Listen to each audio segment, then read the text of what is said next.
আল্লাহ সুবহানাহু ওয়া তাআলা কোরআনে কারীমে বলেছেন, ইউনূস আলাইহিস সালাম যে দোয়া পড়েছেন, লা ইলাহা ইল্লা আনতা সুবহানাকা ইন্নী কুনতু মিনাজ জালিমিন, এই দোয়ার আলোচনা করে আল্লাহ তাআলা শেষে বলেছেন, ওয়া কাযালিকা নুনজিল মুমিনিন, একইভাবে আমি ঈমানদারদেরকে মুক্ত করে থাকি যেভাবে ইউনূসকে আমি এই দোয়া পড়ার মাধ্যমে মুক্ত করেছি। এই জন্য আমাদের কোনো বিপদ আপদে পড়লে আমরা দোয়া ইউনূস পড়তে পারি, এটা ভালো, প্রশংসনীয়। কিন্তু এটার খতম বলতে নির্দিষ্ট কোনো সংখ্যা, এত হাজার বার, 70,000 বার, 1 লাখ, 1.25 লাখ, এরকম কোনো সংখ্যা নির্দিষ্ট করা এটা উচিত নয়, কারণ ইসলামী শরিয়া কোথাও এটাকে নির্দিষ্ট করা হয়নি। রাসূলুল্লাহ সাল্লাল্লাহু আলাইহি ওয়াসাল্লাম বলতেন, দোয়া ইউনূস পড়ে যদি কেউ দোয়া করে তাহলে আল্লাহ তার দোয়া কবুল করে। দোয়া ইউনূস মানে লা ইলাহা ইল্লা আনতা সুবহানাকা ইন্নী কুনতু মিনাজ জালিমিন। আল্লাহ তুমি ছাড়া কোনো মাবুদ নেই, মানে বিপদে পড়ে ডাকার মতো, বিপদ তরানোর মতো আল্লাহ তুমি ছাড়া কেউ নেই। আল্লাহ আমি জালেম, মানে আমি অন্যায় করে ফেলেছি। কথা বুঝেন? তার অর্থ হলো আমাদের উপরে যে বিপদ আপদ আসে, বান্দা যখন বলে আল্লাহ আমি অন্যায় করে ফেলেছি, তুমি ছাড়া কেউ নেই, আল্লাহ তখন তার বিপদটা কাটে। বুঝতে পারেন?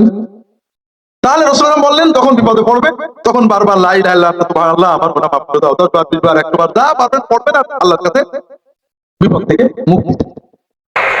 আবার সাইয়েদনা ইউনূস আলাইহিস সালাম দোয়া করলেন, লা ইলাহা ইল্লা আনতা সুবহানাকা ইন্নী কুনতু মিনাল জালিমিন। এই দোয়াটা পড়েন আপনারা কখন? তুফান ছুটলে কখন পড়েন আপনারা? ইউসুফের খিলে এই দোয়াটা আমাদের এলাকায় গ্রাম বাংলায় আমরা দেখছি তুফান ছুটলে পড়ে। শুধু বজ্রপাত না, এটা বিপদে পড়ার দোয়া। এটা কিসে পড়ার দোয়া? রাস্তায় বিপদে পড়েছেন এই দোয়া পড়েন, অফিসে বিপদে পড়েছেন এই দোয়া পড়েন, ঘরের ভেতরে বিপদে পড়েছেন এই দোয়া পড়েন। মাছের পেট থেকে এই দোয়া পড়ার কারণে সাইয়েদনা ইউনূস আলাইহিস সালামকে বিপদ থেকে রক্ষা করেছে কে? লা ইলাহা ইল্লা আনতা সুবহানাকা ইন্নী কুনতু মিনাজ জালিমিন পড়লে যত বেশি পড়তে পারেন তত উত্তম।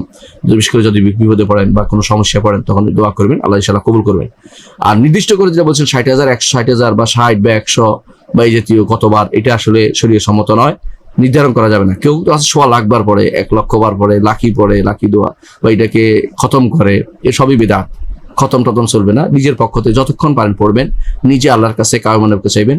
আপনার আরেকজনকে ডেকে এনে পয়সা দিয়ে দোয়া পড়ানো বা খতম করানো এটা শরীয়ত সম্মত না, এটা বিদআতি পদ্ধতি।